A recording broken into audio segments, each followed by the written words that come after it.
நம்ம வயலுக்கு பக்கத்துலேயே அரைக்கால் டவுசர் போட்டவங்க எல்லோரும் தட்டால் புட்டால்னு அடித்து வேலை செஞ்சுட்டு இருந்தாங்க.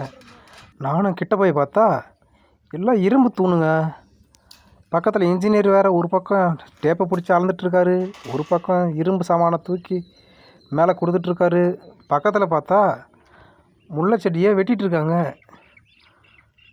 தேருக்கு முல்லை கொடுத்தான் பாரி, அவங்கக்கிட்ட கேட்டிங்களா நீங்கள் சாரி அப்படின்னு அவங்கக்கிட்ட கேட்டுட்டு, இவன் ஏன்டா அவன் போடா அப்படின்னு சொன்னாங்க. நானும் அப்படியே முல்லை செடி பாருங்கள் எவ்வளோ பெரிய தோட்டத்தை கட் பண்ணிகிட்ருக்காங்க.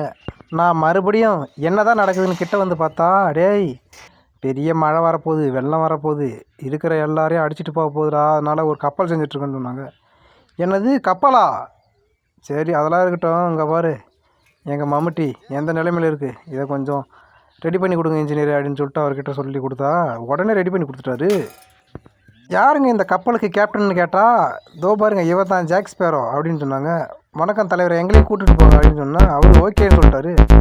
நானும் பக்கத்துலேயே பார்த்தா இருக்கிற வாழைதாரங்களாக இருந்துச்சு. ஒரே வழியாக கப்பலில் போகும்போது சாப்பிட்றதுக்கு பசி எடுக்கும், இதையும் தூக்கி போட்டுக்கிட்டுமான்னு சொல்லிட்டு சொன்னால் இன்ஜினியர் அப்போ தான் கோடு கீக்கிறாரு, மார்க் பண்ணுறாரு. என்ன ஒரு அளப்பான்னு நினைக்கிறீங்க? ஆத்தி மேகம் வேறு ரணகொடூரமாக இருக்குது.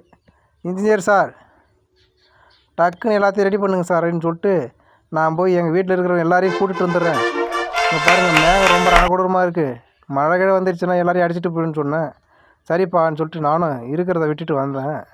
வந்துட்டே தம்பி சீக்கிரமாக கிளம்பு நம்ம போனோன்னு சொல்லிட்டு திரும்பி பார்த்தா நம்ம வயலில் வந்து பார்த்தா திடீர்னு வாழை மரம் கொலை விட்டுருக்கு. என்னடா நமக்கு வந்த சோதனை, டேய் வாங்கடா எல்லோரும் கிளம்பலான்னு சொல்லிட்டு இந்த தென்னை மரத்தை வேறு பிடிங்கி நடு அந்த கொப்பலில்.